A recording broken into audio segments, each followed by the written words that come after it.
Hey there, fellow educators, and honestly, anyone who's ever wondered what would happen if we actually listened to teachers for once. I'm Leah Cleary, and this is If Teachers Ruled the World. You know, after 25 years in the classroom, I've learned that teaching isn't really about having all the answers. It's about being brave enough to ask the right questions, and maybe, just maybe, admitting when we have no idea what we're doing, which, let's be honest, happens more often than we'd like to admit. So grab your coffee or whatever, and let's talk about the real stuff, the messy, imperfect, sometimes beautiful reality of what it's like to shape young minds while trying to keep our own sanity intact. Because if we're going to change the world, we might as well be honest about what that actually looks like. All right, let's dive in.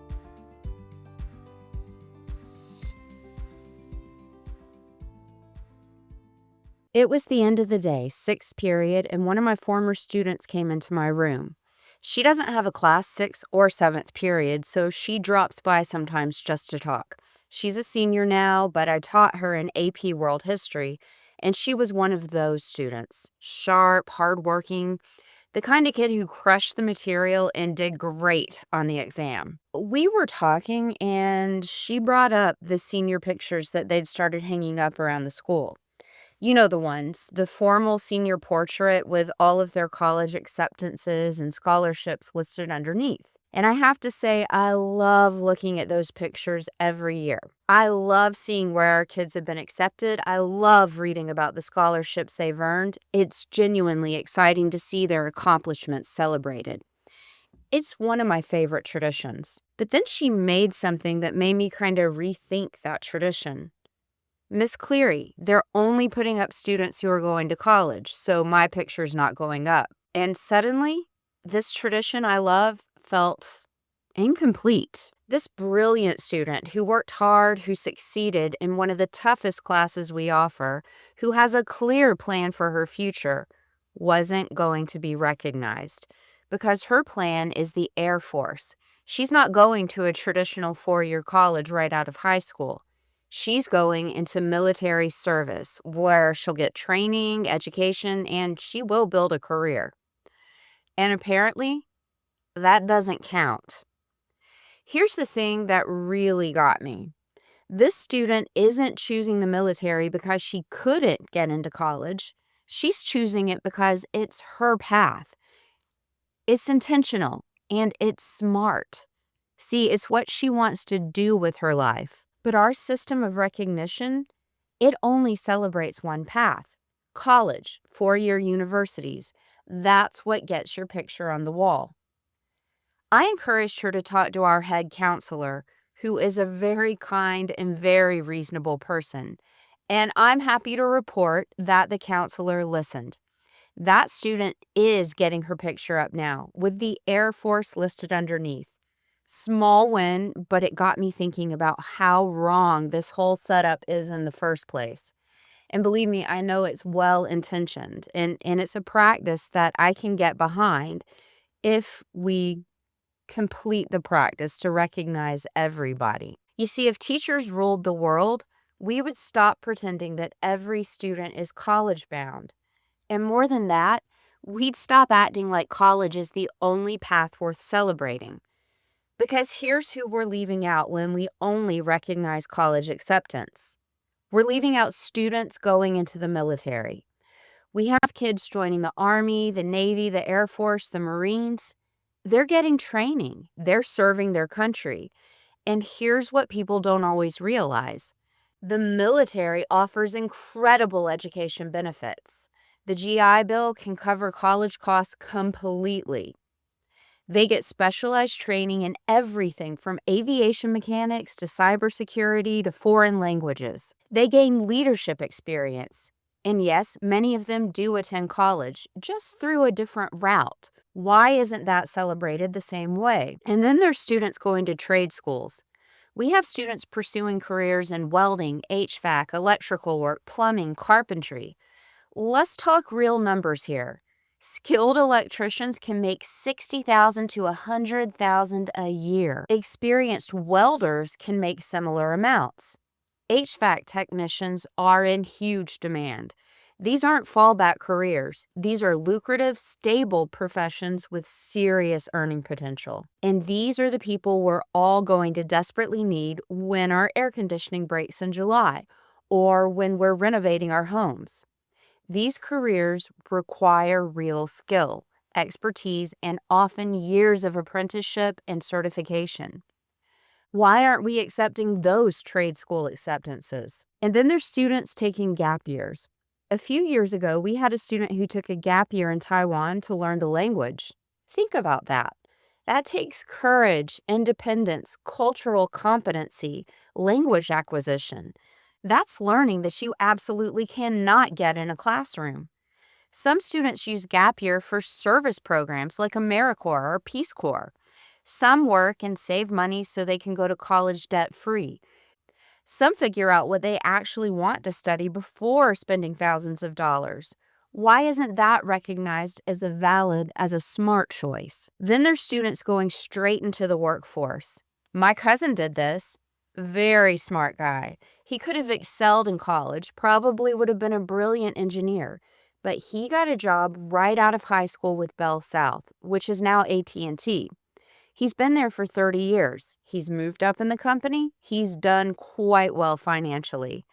He built a career, gained experience, developed expertise, and never took on student loan debt.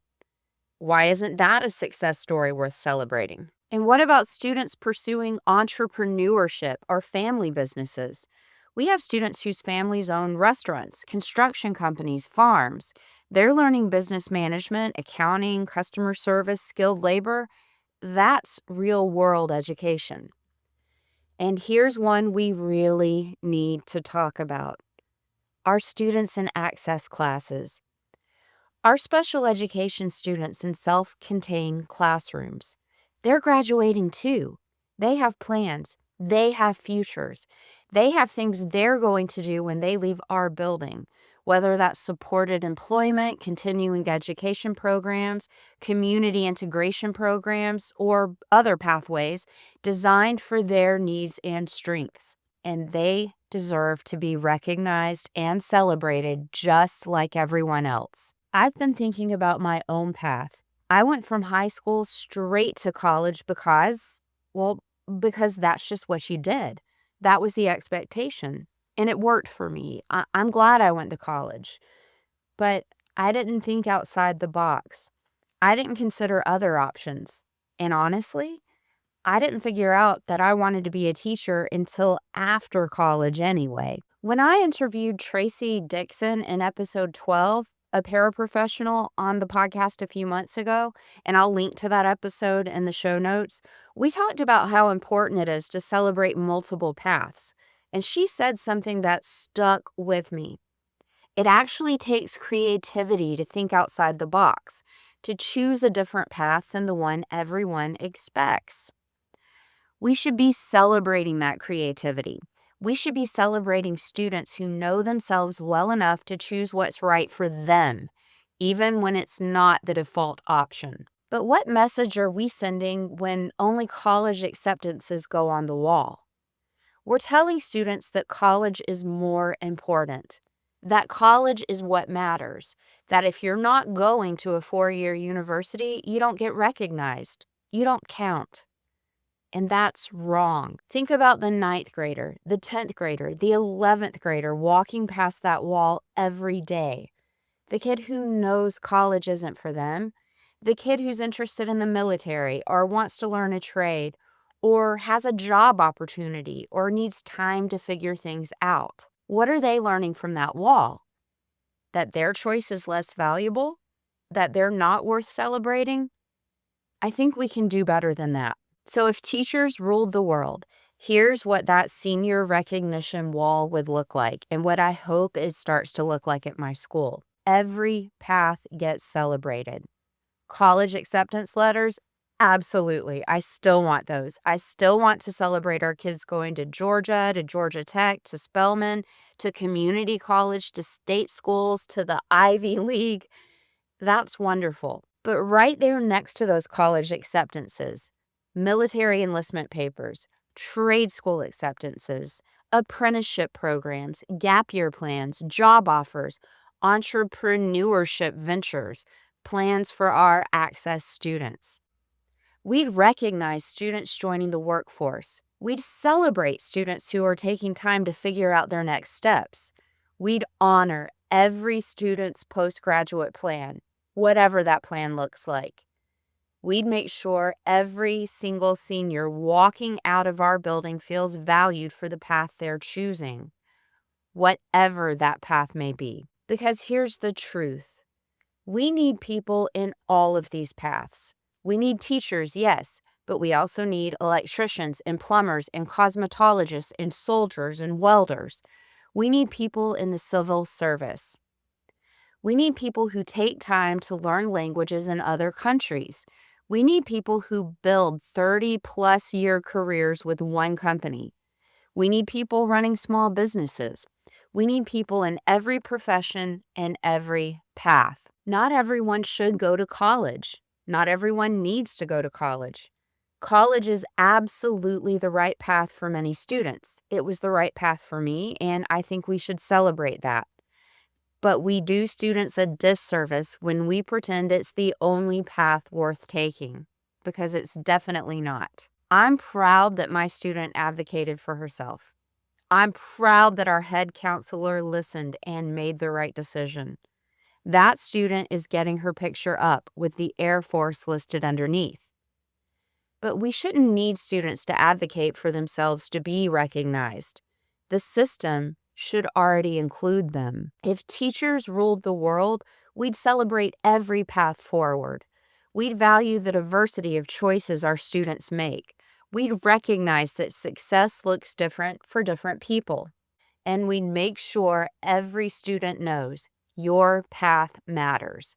Your choice matters. You matter. Whether you're heading to Harvard, are heading to basic training, are heading to trade school, are heading straight to work, or taking that gap year, or joining the family business, you deserve to be celebrated. I love that senior picture wall. I love seeing where our kids are going. Let's just make sure we're seeing all of our kids up there. That's it for this episode of If Teachers Ruled the World. If this resonated with you, I would love to hear about it. How does your school celebrate seniors? What paths are being left out? Hit me up on Instagram at Leah_Cleary. I'll link to that in the show notes. Or leave a comment. I want to hear your stories. And always, if you know a teacher who needs to hear this, share this episode with them. We're all in this together. Thanks for listening, and I'll see you next time. That's it for this week on If Teachers Ruled the World. Be sure to subscribe, share with a teacher friend, and join the conversation at leahcleary.com. Until next time, keep ruling your classroom and rewriting the rules.